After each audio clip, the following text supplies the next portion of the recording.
Welcome to Beyond the Numbers, the podcast where we dive deep into the world of real estate, appraisal, and everything in between. Whether you're just starting to explore the appraisal profession or measuring your career in decades, this podcast is for you. I'm Kevin Hecht, Appraisal Training and Development Manager at McKissock. And each week, I'm thrilled to bring you expert insights, thought-provoking conversations, and stories from industry leaders, innovators, and disruptors. From education and industry news to marketing tips, tax strategies, and even a few war stories, we cover the topics that matter most to appraisers and real estate professionals. Let's get started. Welcome to Beyond the Numbers, the podcast where we dive deep into the world of real estate appraisal, exploring the latest trends, innovations, and challenges shaping the industry. I'm your host, Kevin Hecht, and today I'm excited to be joined by Justin Gohn, MAI SRA, an appraiser out of Philadelphia, who is kind of leading the charge, in my opinion, in the use of AI in the appraisal world. So Justin, first of all, welcome to the show. Thanks for joining us. Thanks a lot, Kevin. I love what you guys are doing here. I've listened to several of your past episodes, and I think it's just great that you guys are giving appraisers like myself a platform, to talk and share our stories. Great. Love to hear that. Well, the first question we always start with on our podcast is, how'd you get in the business? How'd you become an appraiser? For me, and this might be similar for a lot of people, I definitely never planned on becoming a real estate appraiser. I just sort of got into it by, I guess, luck or happenstance. So I went to college in Philadelphia, Temple University, and I was an English major.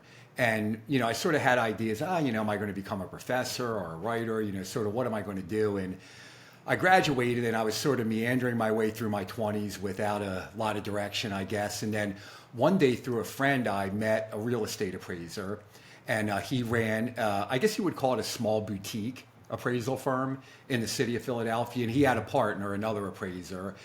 So the two of them ran, somewhat of a small business, and they needed some help at the time. This was the early 2000s. So, it was right after 9/11, 2022. So, interest rates, if I remember correctly, were dropping at the time. And, there was a demand for appraisers. So they needed help. So I'm like, yeah, sure. I need to do something with my life. So I just sort of jumped in and started working for them. And, worked for them for 4 years and got my certification. And Kevin, really, for me, I guess I had a little bit of an entrepreneurial streak in me. Almost the day, it might have been even the day I got my certification, I, told them thank you for the opportunity and then just went out on my own. And that was early 2006. And since then, I've been on my own, running my own firm. I'm now in the suburbs of Philadelphia. Yeah. So I think your story does kind of mimic a lot of either people got into it because their family was in it, like that's how I got into it, or they just kind of fell into it. So all kinds of backgrounds that bring people into the industry, which is great because I think the diversity helps give different perspectives. And so one of the things that I think you've been working on a lot lately, if I'm not mistaken, is the use of AI in the appraisal process.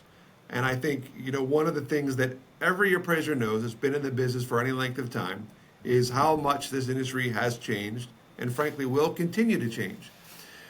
And so AI, I think, is one of the big parts of that upcoming change or the change that's actually taking place. And so first, let me start with a question about what do you see as the most common misconception that appraisers have about AI and automation as it relates to what we do? Yeah, listen, so I try to pay attention to what my peers are saying and sort of like what the broader community says. And, I think there's, there might be sort of like 3 or 4 buckets of appraisers, I think. There's some, I think maybe a small handful who are sort of all in, that are excited about the technology, see the potential. I would probably include myself. In that bucket. I think you have people that are interested in it. They're sort of sitting on the sidelines, but maybe are stuck in neutral a little bit. To them, it seems like there's just so much to learn. It's like, where do I start? And it's like, I'm just not even going to bother, they don't know how to get started. And then, I think that there are people who might be maybe downplaying it a little bit that, maybe this is just all hype, maybe it's not something I need to learn. Maybe I don't really need to grow and start adopting some of these tools. And then I guess, maybe the last bucket, and maybe this last bucket of people might sort of, is pervade the right word, but it might be sort of a common thread among all people, is this maybe low level anxiety or worry about the technology. So, because people have seen AVMs, right? And there's no doubt about it that AVMs is a technology that came along. I think you would probably agree that, that has cut in to some work that has been done, especially by residential appraisers, especially for like homogeneous residential properties. I think lenders, where, it's a very common property type, or if there's like a very low loan to value ratio, I guess, they'll use these, AVMs, and that's work that's not going to an appraiser. So I think, people see that, and then, they hear these stories about, wow, like artificial general intelligence is coming. This is going to be super intelligence. Is this going to completely automate the appraisal business, or are we going to be out of a job, right? Is this something that we have to worry about? And I think that perspective, more than anything, that this is something we have to worry about. This is something that could take work away from us, or maybe even end the profession in some way. I think that is sub-rational. I don't think that that's a worry. In fact, I think that this will actually help appraisers be more effective and efficient, and probably for most appraisers will mean that they'll inevitably be able to make more money, drive more revenue, and serve their clients better. One thing that I would say, Kevin, is, if we just step back a little bit here, this whole tool of artificial intelligence, and however you want to talk about it, whether it's natural language processing, machine learning, really, it hit the scene pretty big in, I guess, around November of 22. Sometimes I get my dates wrong, but it was around that time when ChatGPT really hit the scene. And here you had an LLM, a chat bot that people could, converse with and get a lot of good answers from. And I think, there's a lot of excitement and like, wow, just how good is this thing going to get? Is it going to completely replace us? And, what I would say to people is, first of all, no, it won't. It's never going to be, at least for a long time, it's never going to be like this magic value box where you plug in an address and then, voila, out the other side comes a completed appraisal report with a well-supported value opinion, and now we don't need appraisers anymore. And the other thing I would say from a larger perspective, I don't know if it's like a philosophical perspective, is if you think about this technology, this wasn't, dropped here on us from outer space or from another civilization. This is something that we as a collective species, as humans, we've created this together. Like any other technology, this is an extension of who we are. It's not something different. So I think if you frame it as something that this is as an extension of who we are, it's just like any other tool, whether it's a hammer or a vehicle or a digital camera, so you don't have to get your photos developed at 1 hour photo anymore. It's something that's going to help you and make your job easier, broadly speaking. Yeah, I think, when you think about it, we've always experienced change. The only constant in appraisal is change, right? I think that's a pretty common statement. And you talk about, some of the beginning technological changes like the digital camera. It made a huge difference, but I think it made everybody's life better as appraisers. Right. And I think if I could, you talked about the buckets. I think there's one other bucket, and that is people like me who have embraced it, but don't quite know where to go with it, right? Mm-hmm. So specific to the appraisal industry, what, in your experience, are some of the applications that are best suited for appraisers to at least start with in terms of using and adopting AI in their process? Yeah, well, listen, so a lot of this, so I guess I'll just start out on like the easiest, and this will probably be obvious to a lot of people. Whenever I've been asked more and more to do webinars and speak in front of groups about this, and you never really know in your audience, like how sophisticated, are the people here, so I guess just from the most rudimentary sense, I pretty much, I always have a couple tabs open on my computer, where I'll have, usually I'll have ChatGPT, I'll have Claude open, I'll have Grok open, and then I'll have, I'll have a couple local models that I run on my computer open as well. And, just one of the easiest things that I think people can get some value out of is, listen, if you have to respond to a couple of emails during the day, right? And maybe, you've got a lot going on and you want to, respond to an email but you just don't have maybe enough time in that moment to really respond with sort of the depth that you'd like to and really put together a well thought out email. Just for something easy like that, it can really help, especially Claude. Claude is really good at writing. I'm not sure, Kevin, if you've played around with Claude from Anthropic. I think it really shines, with writing. So, if it can be something as simple as, I got to respond to this client. Maybe it's an attorney who wants you to do an estate appraisal and you want to respond with something and you type out the email real quick because you're a little hurried. It's like, does that sound as good as I want it to? Well, put it in Claude and have it cleaned up for you real quick. And, just little things like that. And then layering on top of that, where it can be really good.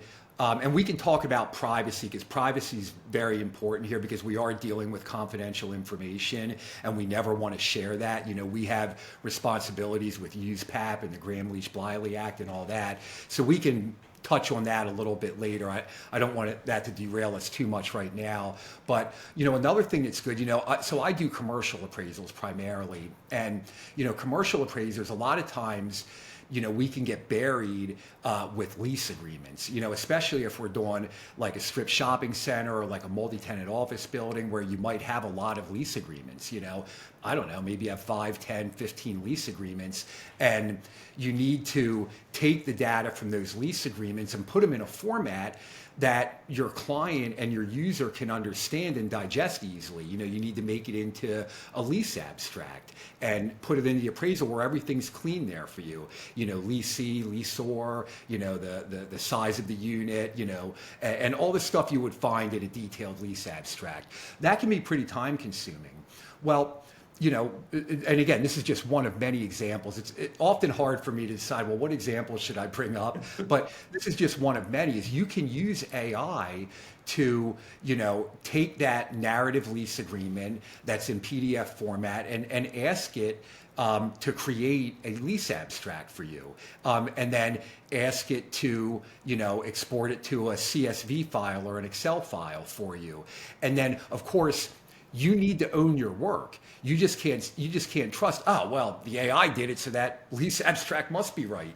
No, you can't believe any line of it is right. So, once you have the lease abstract created for you, then you have the lease open, the actual lease agreement, and you go line by line and make sure everything was filled out accurately, and you make changes where it's appropriate. Maybe it got the leasee wrong. Maybe it got the size of the unit wrong. Oftentimes, what I notice is month after month, it's increasingly getting everything right, but you still need to, review every single line. So I think, again, that's another what I would call sort of like an entry-level, simple example of what can be done. There's other things that people are doing, especially appraisers who like to use regression analysis. And extract adjustments that way. It's very easy, especially with ChatGPT. Integrated within ChatGPT is this thing called advanced data analysis. And I got to imagine, I think you're an economist, right? I'm sure you've played around with the data tools in there where, you can upload a data set and ask it to run a regression for you. And, if you're doing vacant land, is proximity to, a major highway, is that really a value driver? And you can see if that really is or not. Now, listen, I don't rely on myself, and I know appraisers approach their practice and their art in different ways. I'm not one that leans heavily a lot on regression. I know there are appraisers that do, but the tool's there for you to do it, and it can help automate a lot of that. So I think those are just some good, like, surface, high-level examples. We probably should touch on privacy at some point, but, is that sort of what you had in mind, Kevin? Yeah, I just want to just kind of back up 1 second, because I think, so one of the things that I use it for on a regular basis, to your original example, is writing emails. It's amazing how it can take just your simple thoughts and put it into a coherent email that professional email that you can send to people. And while you might not think that's a big deal, it's amazing how much time it saves you when you start to add that up. And again, to your point about checking the lines, I think another reason, and I talk about this all the time when I'm talking to appraisers who think that AI is going to replace us, you still have to check your work, right? You still have to make sure that the output is accurate. To your point, I think it is getting a lot better. I've noticed that myself in some of the things that I've done. And I think it will continue to get better. But again, it's a tool for appraisers. And I do want to touch on privacy, but before we get there, because one of the things that you've written about a little bit is just to kind of go a little bit deeper, I guess, more advanced, the deep research tool in ChatGPT. Can you talk a little bit about that and how that can help appraisers? Yeah, sure. So this is, I think, the best product that's come out in the last several months. The deep research tool from OpenAI, ChatGPT. Now, there are a lot of other language models that also have a deep research tool as well. Gemini has one, Grok from XAI has one, and they do a pretty good job. Nothing does as good as OpenAI's ChatGPT deep research. And a big reason why is because they have one of their frontier large language models powering it, their O3 language model, which is a very capable model. And basically, so you have to pay for it. So up until recently, you had to pay for ChatGPT Pro, which is $200 a month in order to use it, which I pay for because I get value out of it. You know, I'm very interested, you know, in this particular corner of the tech space. So I have no problem paying the $200 a month. And with that, you can run, with the $200 a month, you can run 100 research reports with this deep research tool. Now, recently, they just made it available where you can run 10 reports a month at their $20 a month level.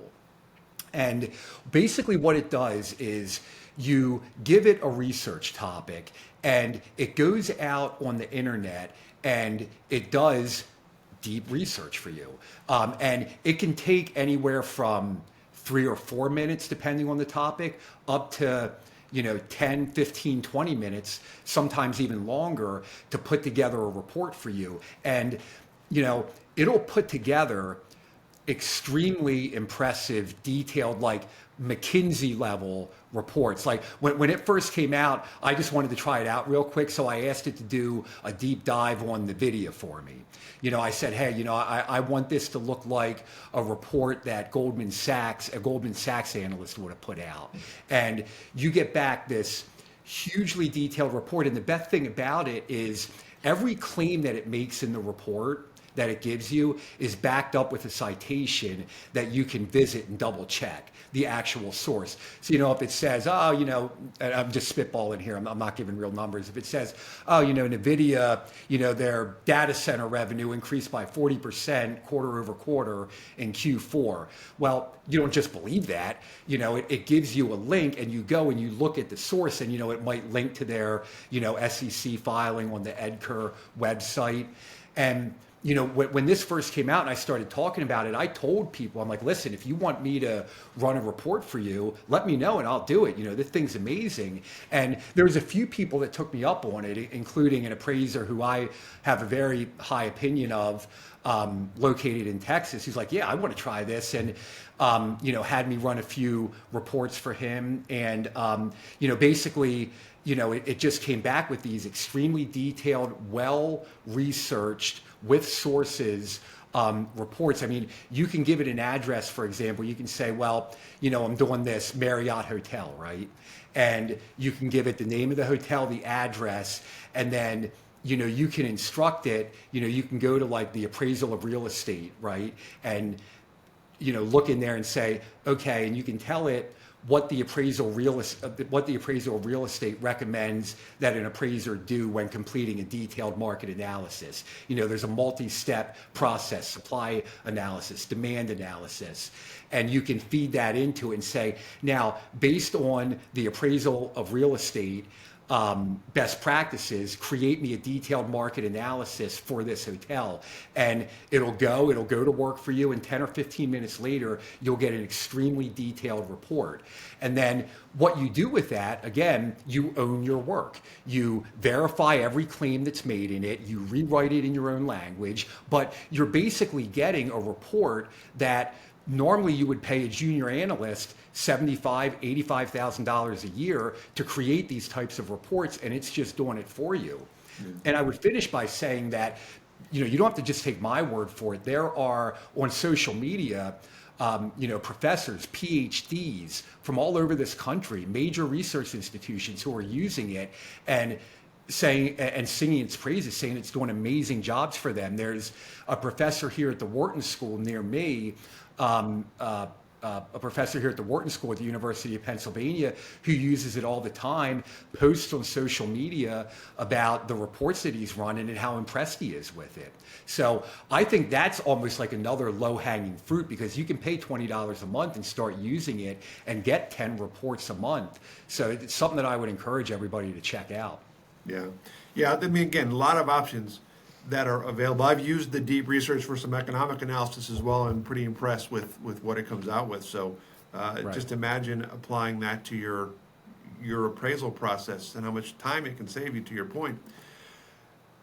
So I think this kind of goes along with the privacy issue, but you've kind of advocated for people to build their own LLMs, their own internal ones, which, again, first of all, can you explain what that means and how that Sure. affects privacy? And then we can go a little bit more into the issues with privacy.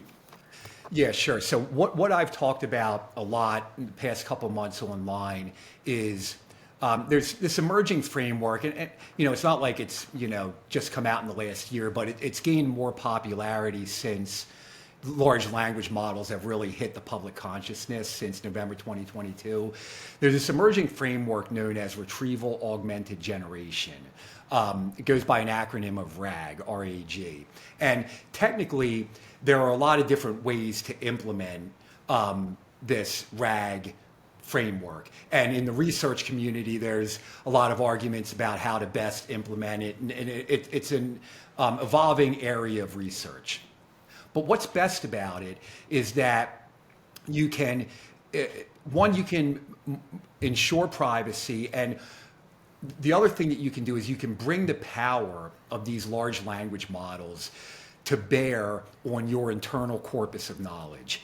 So listen, when I first started playing around with ChatGPT when it came out back in 2022, I thought, wow, this is really cool. This is definitely going to be something here. I could just talk to it about anything, whether it was a physics thing I was interested about that I don't have much knowledge about, or whether it was an economics question, whatever it was, it had all this general knowledge.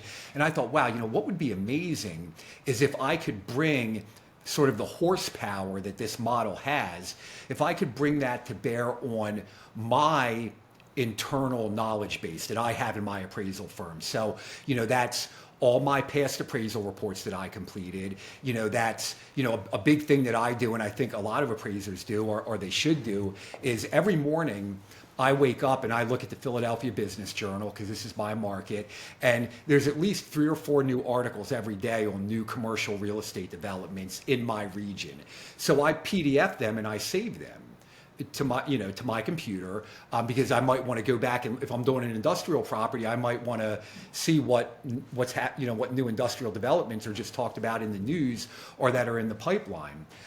So what I immediately started thinking a couple years ago is, wow, if I could bring the knowledge of this LLM to bear on all this information and just have like this all-knowing assistant where I could just talk in natural language with it about every appraisal I've ever done and everything that I have saved in my work files, how nice and convenient and powerful would that be? And this framework, this RAG, this retrieval augmented generation, allows you to do that. And and I don't want to get too technical in the pipeline, but basically what you do is you take all of your documents, your past appraisals and everything else, and you store them in a special database that's called a vector database. And it basically turns all that text that you have in your appraisal reports, and it turns them basically into numbers or vectors. And then what that does is it makes it easier for the LLM to search that and retrieve for you relevant information. And it helps ensure privacy because you can have local large language models running locally on your computer or on your servers at your company, so that you're not sharing data on the servers of these big frontier model providers like Anthropic or OpenAI. And the best thing about it is it reduces hallucinations, because you're not asking the model to give you and talk to you about just general things out there in the world. Like, you open up ChatGPT now, you can ask it any question on anything.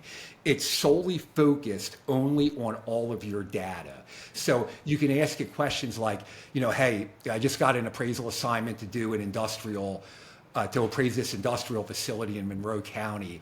Can you please, return for me or summarize for me every comp I've used for, that I've used, for a property, industrial property I've appraised in Monroe County? Or can you summarize for me all new developments that are currently taking place, industrial developments in Monroe County? And it'll just, and it'll be able to respond to you in natural language, yes, here's all that information. So you don't have to go hunt and peck for it yourself, through your, where is it? Is it in this subfolder? Is it in this report? And what I would say, Kevin, just to sort of put a final point on it, to try to illustrate how it might uncover nuggets of information that you might otherwise miss. You can imagine a situation where you're appraising, let's just stick with it, an industrial property in, say, Monroe County, whatever county that you're working in.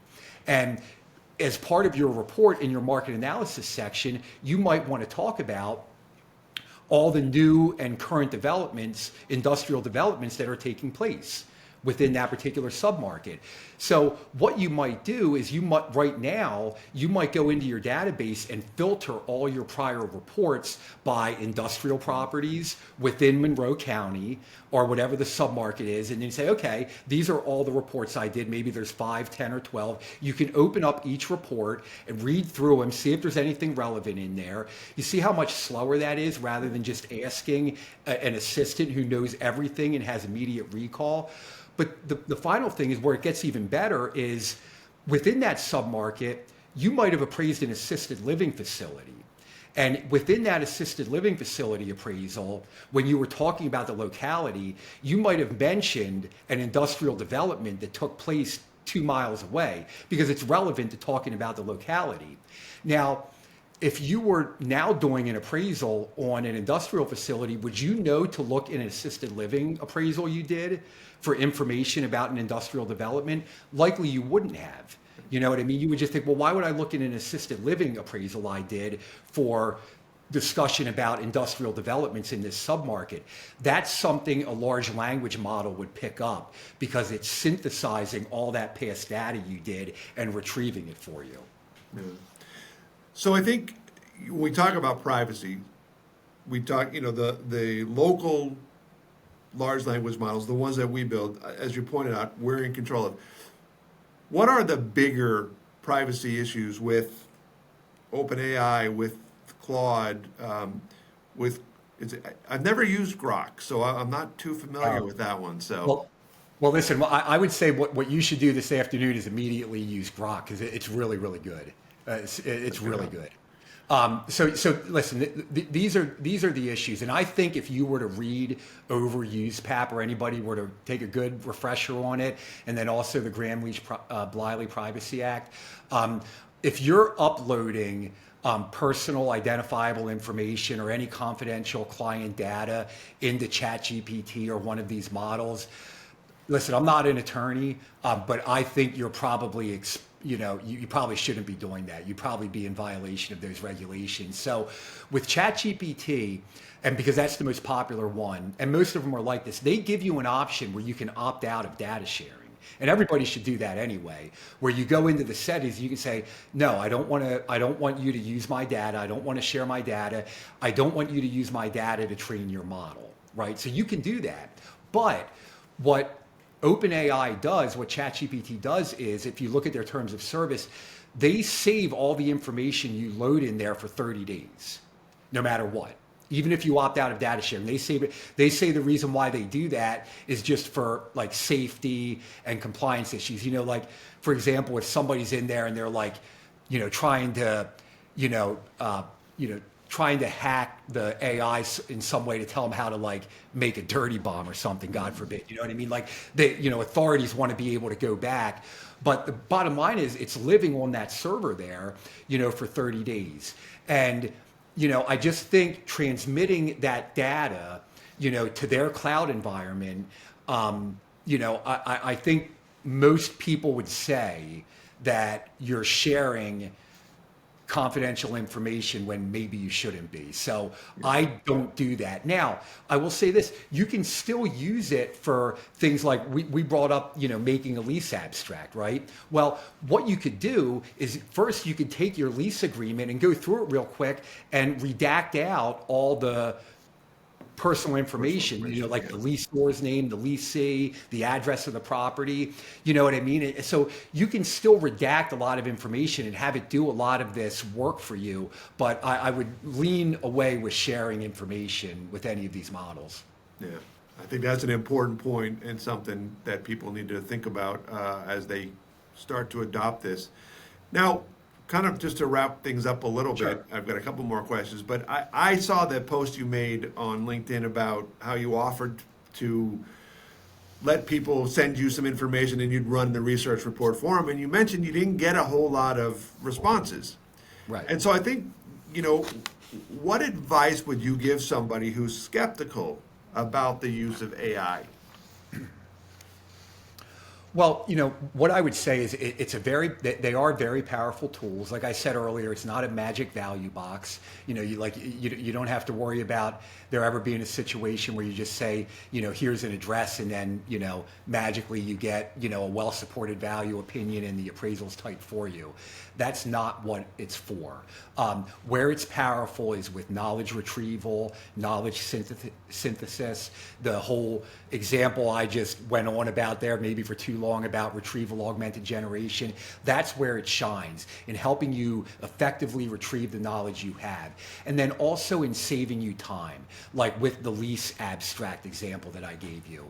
And, for anybody out there who's not quite hasn't really got started with it at all. And there probably are still people like that. What I would say is, get an account with ChatGPT, even if it's just, a free account, and just start chatting with it.